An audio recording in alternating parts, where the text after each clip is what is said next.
Yo, how's your butt? I'm Peter Pumpkins, and today I'm going to talk about Deepstone Crypt, Day 1 Raid, and the useful mods that I actually used for each encounter completion. If it's your first time here, please like and subscribe, but otherwise I'm just going to get into it and talk to you about this. So I'm going to talk to you about each encounter, what I used mod-wise as far as combat mods go, that's charged with light, and Warmind cells. I've made a ton of videos about this on what was going to be useful, so I'm actually going to be doing a review today to tell you what was useful. So the first encounter isn't super difficult. There is a lot of ad clear going on. Most of the ad clear that I did for managing ads in this was actually used with the Blinding Grenade Truth Teller. Mod wise, I had Wrath of Rasputin to make Warmind cells with my Xenophage.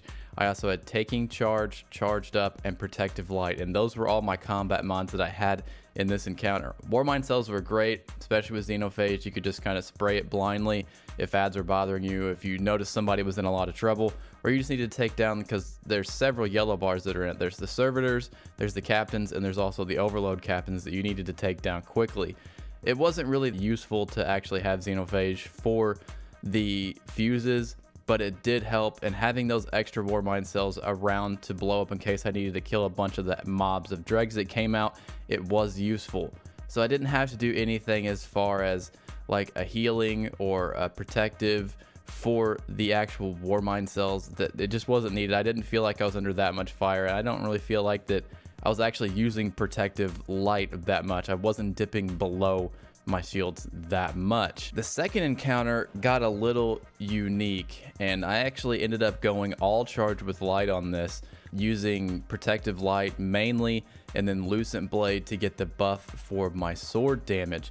Because the hardest thing about this fight, once you figured out the mechanics, was actually just getting enough burst damage, because you have such a small amount of time to actually do damage on Atrax. What I actually had on was Protective Light, Charged Up, Lucent Blade, and Taking Charge. I actually had no Warmind cell mods on during this encounter once we actually completed it. I did start using Warmind cells, but the way the ads are so spread apart and this arena that you have is very large, it wasn't really that conducive to use Warmind cells that often.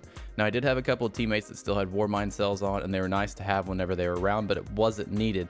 My way to actually stay alive was actually using Risk Runner, because the actual boss, Atrax itself, with his tracking arc shot, was actually the most painful thing and what I died to the most in this encounter. So this was all charged with light in this encounter. In the third encounter, or the Taniks Phase 1, where you're actually arming all the nukes, this is where I used the most Warmind cells. I used the Ikelos SMG to create Warmind cells along with Witherhoard. So if you shoot Witherhoard on the ground, swap to an Ikelos weapon, it will create a Warmind cell if you kill anything while having that out, even if they're in the Witherhoard grenade. So I still had Protective Light, I still had Taking Charge on, just because you need that on the day one. That was the most useful mod to actually have on there. But as far as Warmind cells go, I had Cellular Suppression and Warmind's Protection. So anytime there was a Warmind cell down, I could tag it to suppress enemies that were coming out, because there's a lot of enemies that kind of bunched up in the middle around where the void shielded captains were and where the overload captain was. So the Protective Light and the suppression were actually really useful in this encounter, where there's a ton of ads, and it's kind of what I thought more of the raid was going to be just going into it, just having an idea of what the areas were around in the arenas that we knew around Europa. I thought that it was going to be kind of like the Braytech Exoscience, so I thought there was going to be a lot more ads around, and this is actually what I thought.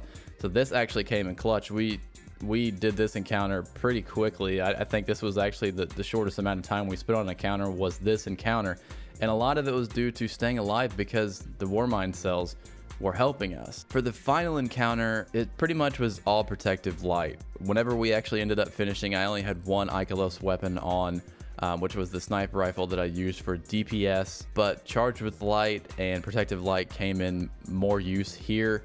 I just didn't have a use to use anything like an SMG, like the Ikelos SMG like I used in the previous encounter, because I really didn't have a good supremacy. I did try to use that for a while, but it just didn't work well. I needed something that was also void, so I ended up switching to Controverse Hold to take the shields down of the captains that came out. But Protective Light was really the biggest thing, and Taking Charge and Protective Light were the two biggest things. So that is really most of the mods that I use. I didn't use any solar mods other than Wrath of Rasputin. I did have global reach on most of the time just in case I was shooting Warmind cells. I think I just had it because it only takes up one, so even if I wasn't creating Warmind cells, I knew that at least if I was blowing them up, I at least had the increased radius of doing damage of the ads that were within it. That is my overview of what I actually used, what was useful. Once again, Protective Light was the biggest thing. Other than Taniks Phase 1 using the cellular suppression and Warmind's protection, that was really the biggest thing. And before I say this next thing, I'm not calling for a nerf on Protective Light, but I feel like it's going to get some sort of tuning in the future where it either doesn't protect you as much or it doesn't protect you as often. So you're really going to have to invest in Protective Light by using charged up, stacks on stacks, and supercharged to actually get a useful benefit out of it. But that is the video for today, guys. I hope you liked it. Please like and subscribe for a bunch of Destiny 2 content. And as always, keep your butts safe.